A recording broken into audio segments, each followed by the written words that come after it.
Good afternoon. I wanted to hop on here and do a little bit of a health update. I've had a lot of people ask about it since I've last posted, both on pretty much on all my social media platforms like YouTube and TikTok. I haven't done an update because I didn't know a lot at the time when I first found out, and I kind of was in a bit of denial. I didn't want to believe what was happening. And so I think it is taking me a bit to come to terms with it and to kind of understand all of it. And because neck cancer is rare, and having neuroendocrine tumors is, a lot of people don't even know what that is. I wanted to do research. I wanted my doctors to really go over it with me, so that I could fully understand exactly what it is I have, because anytime a doctor just calls you and says you have cancer, I mean, it's life altering. Your life literally changes in a split second. But from my last video I made, I knew we were just getting ready to start treatments, as well as, I think I was waiting on seeing the oncologist. I have done all of that now. I've met with my entire team of doctors, and I did start treatment. Treatment's different for everyone. The problem with neck tumors is that it's different for everybody. No case is the same. And so how it's treated also is just dependent, and not everyone responds to treatment like everyone else. For me, my symptoms that I had that kind of led up to even getting diagnosed was I was having a lot of fainting spells, and I was irritable. I was getting hot flashes, which I didn't realize at the time were abnormal. A lot of this I ignored because I didn't know I should have spoke up about it. And so relatively, I would say growing up, I was considered healthy, and only until in my teen years, late teens, is kind of when I started noticing things, but I didn't say anything about it. I had a lot of migraines. I had a lot of menstrual cycle issues. They were very much irregular. All things I didn't know that I should probably tell a provider, because I didn't think they were abnormal. I just assumed that's normal being a female, and just for my age. I also really in the last couple years, it really got a lot more evident. I started blacking out a lot, and that was very scary. And just, I lost a lot of weight really in such a short period of time, and lost my appetite. I just kind of felt pretty sluggish and exhausted all the time. Even if I slept an adequate amount, I just never felt rested. And so in December, really before December, if we backtrack, I went to a diabetic clinic, and they're that guy was very much you're not diabetic, you're a cardiology problem. Saw cardiology's no, you have orthostatic hypotension or hypertension, whichever one it is called. If you stand up too fast, you pass out. But they're no, you're definitely an endocrinology problem. But the endocrinologist I saw was very much you just need to lose weight for your age, you're overweight, which I was astonished to hear it, because I was like, I've lost so much weight, so I wasn't sure what it was. So my PCP also didn't like that answer and was like, I'm pretty sure it's this. So we got a second opinion, went to a different endocrinologist, and sure enough, I very much was hypoglycemic, which is what was causing my fainting spells. And so we kind of learned to take care of that. I got a CGM, which monitored my glucose, figured out like the proper foods to eat, and so we monitored it. But over time, it's still been an issue. And in like January, February, I noticed like a couple more issues that were arising. Like I was having a hard time not being exhausted. Like nothing I did made it better to not be exhausted, as well as like I also noticed I was starting to lactate. It is not normal to lactate, and so that meant more appointments, more labs. Met with my team and they're like, that's not great. And so we started medications to treat some of these low blood sugars and some of the symptoms I was having, to get a proper migraine medication, get all these things like situated. And so I've done these injections, I've done immunotherapies, which I am still doing, but a few months ago I found out that none of them are working for me, and that there's not really a lot they can do for me here.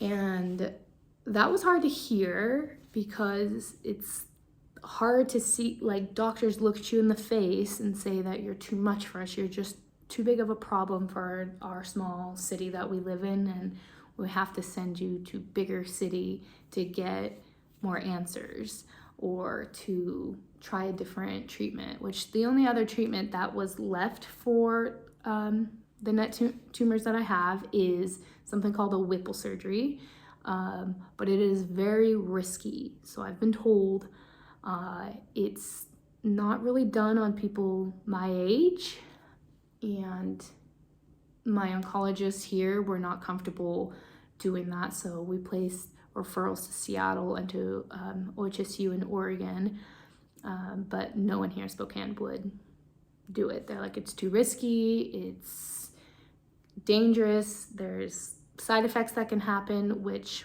they were not really upfront with me about. They just kept saying it's like too risky and that we're not going to do it. But it's hard to hear as a patient that we don't know how to help you, that you're just too big, because it's hard not to feel like a burden when, you know, you hear that. Like, it was crushing to know, like, cool, all these treatments that are extremely expensive are not working, yet I'm still doing them and I'm not sure why.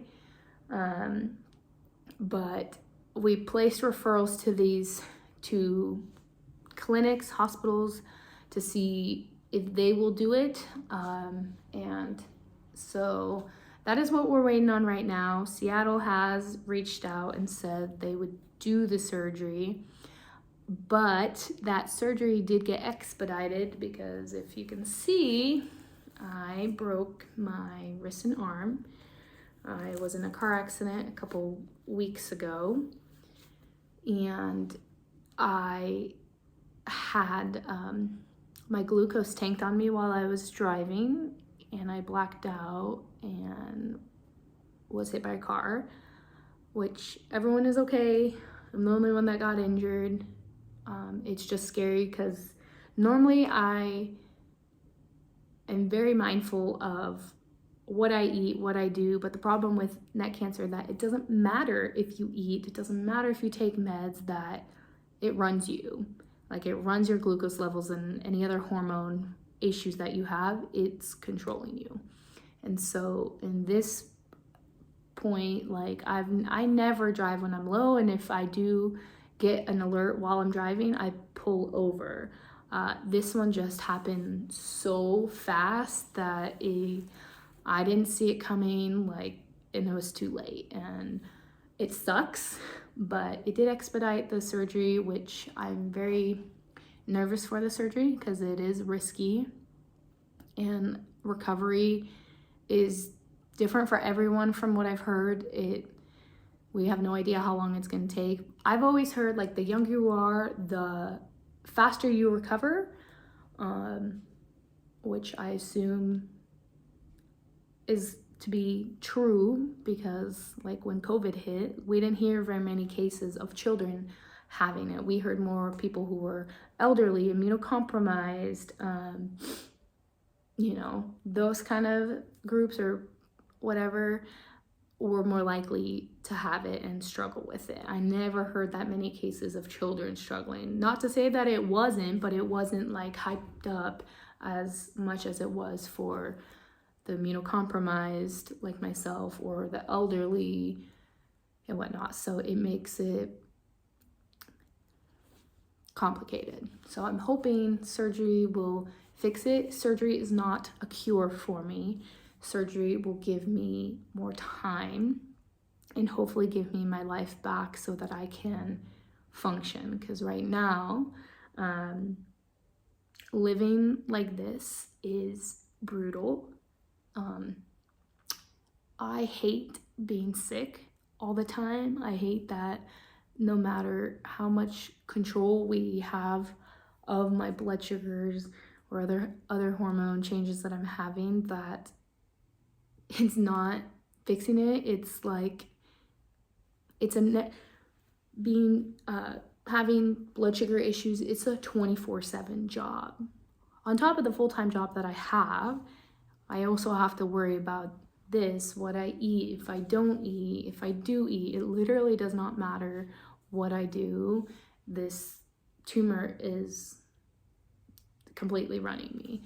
And when I tell you the last 6 months have been hard, but the last 3 months have been extremely hard because I've had like new symptoms arise. Like I've gotten really bad like hot flashes and just not being able to regulate temperature very well, or I have like Raynaud's really bad now, which I never really had an issue with, and it's not fun, or just a lot has happened in the last 3 months, and it's hard because I feel bad. I feel like a burden to my doctors. I don't like that, like the cancer I have is rare, and so we don't know a lot about it. We don't know, how to fix it. And so every new symptom that I get, we're just blaming it on this tumors.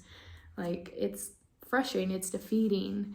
I don't like it. I'm frustrated with myself for this accident happening, because this accident should have never happened, and I can't keep playing like the what if games, because I know that it's not good for my mental health or really for me to ever get better to drive again. But it's eye-opening, and it just shows like just how much like control or not control that I have.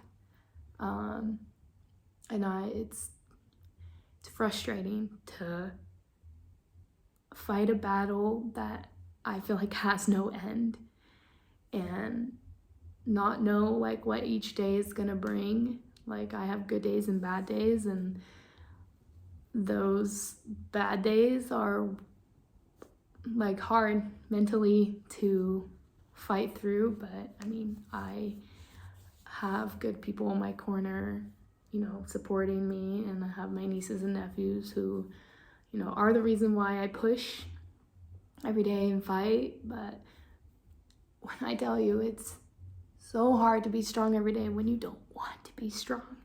Like, I know nobody asks for this, but to be strong every day, to get up and know that this thing is running you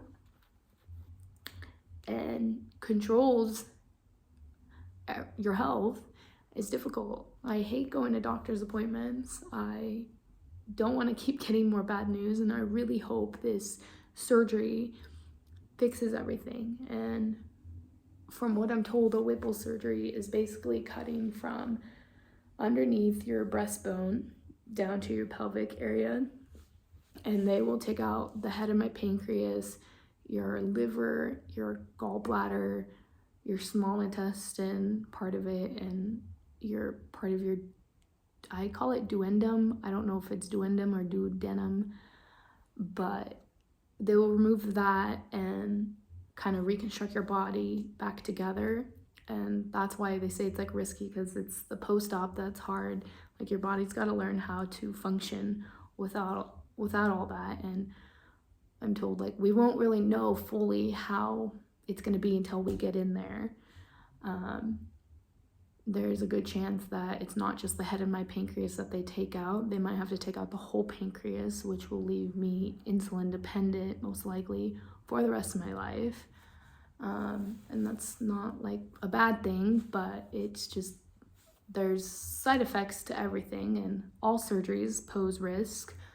But it does make me nervous. Like, I hope this surgery can help me so that I can be a normal 30-year-old, to as normal as you can be, and just live life. Because right now I feel like I'm not really living. I feel like I'm surviving every day. And that's hard to even say because I feel bad. I'm trying my best, and I know my doctors, especially my PCP, has been a huge help. Huge. She is my biggest advocate, because with neck cancer, there's not a lot of research behind it. There's not a lot of information on it. And so there's a lot of advocating for it. And I've advocated as best as I can and explained, like, I don't feel good, like this doesn't feel right, like having numbness and tingling down your arms and legs is not normal, and just fighting to be like heard, to understand. And it's hard because I know my doctors are trying their absolute best, but at the end of the day, it's still hard to hear like you're too much and that you're too big for us. And I know they don't mean ill will by it, but it's still like gut-wrenching. And so while I await my date for surgery, I was told we're just waiting for 2 surgeons, the best surgeons, to come to the Northwest do it. We're still doing the same things we've been doing, even though they're not working, the treatment's not working. I'm not really sure why we're still doing it, but I guess I have hope that maybe it will like help and carry me until I can get to surgery. But definitely having this accident, it sucks that it took an accident for them to like finally hurry, because I've known about having surgery for months, but somehow paperwork got lost in the mix and mumbo jumbo. Trying to get back to the right people was a task. So overall, I'm doing okay. Today I'm okay. Not every day is a good day. I am a little bummed about my hand. I broke my ulna and radius, but I can feel my fingers again. Not quite my thumb yet, but let me tell you, having one hand and trying to learn how to do things one-handed is difficult. It's not impossible, it's just difficult. And I've had a lot of amazing people help me and literally help me with a lot, with groceries, with anything that I needed, run errands for me, pick up things for me, take care of me. But I mean, I don't enjoy that. I hate like burdening people, but so I'm trying. I did learn how to do my hair with one hand. It's quite interesting. I also learned how to tie my shoe. It's not perfect, but I'm getting better. Like the hair one I've done a few times, so I'm starting to get better at it, but tying the shoe I only just learned how to do today. And it's hard because I can't actually fold my fingers down all the way, like it pulls right there, and I have a metal plate and screws in here, so I know with time it will get better, but my fingers are like, I don't know if you can see that, pretty bruised. the swelling is finally starting to go down, which is good. And the bruising up on my arm is, I mean, the light, you can't really see in the lighting. I got massive, for the accident that I had, I got really, really lucky because I only really just damaged this. The rust is just like, I don't know if you can see it. I don't know if it's gonna show up. Yeah, probably not. I got a pretty massive burn from the airbag, which I didn't know could do that. But overall, I am grateful and lucky that I survived and that it could have been a lot worse. But I am so ready to do this surgery so that I can be, I wouldn't say like cancer-free, because this surgery doesn't cure me necessarily. It just gives me more time, and maybe it does put me in remission, but I will always have to do scans ever so often in labs to make sure that it doesn't come back. But with, I don't know if a lot of you guys know, neck cancer will come back eventually, and so hopefully it doesn't, and I'm praying that it doesn't, because I want to feel normal. Like, I feel like this last year has been the hardest year of my life, and I've had to grow a lot, and learn to be vulnerable and ask for help, even when it sucks. And I hate asking for help because I want to be able to take care of myself and take care of other people, but I know I can't take care of other people if I can't take care of myself. And so, I mean, I'm just grateful that I have people in my corner supporting me, loving me. You know, I have a great team of doctors, especially my PCP. I have an amazing boss who's been incredible throughout this entire journey and helpful. And so I can't wait. So next update will be probably as soon as I get the scheduled date. So it was placed as a stat referral. We're just waiting for these surgeons to arrive. And once I get that, then I will make another video maybe, and see what we do. And then I will do a post-op video of what life after surgery looks like. But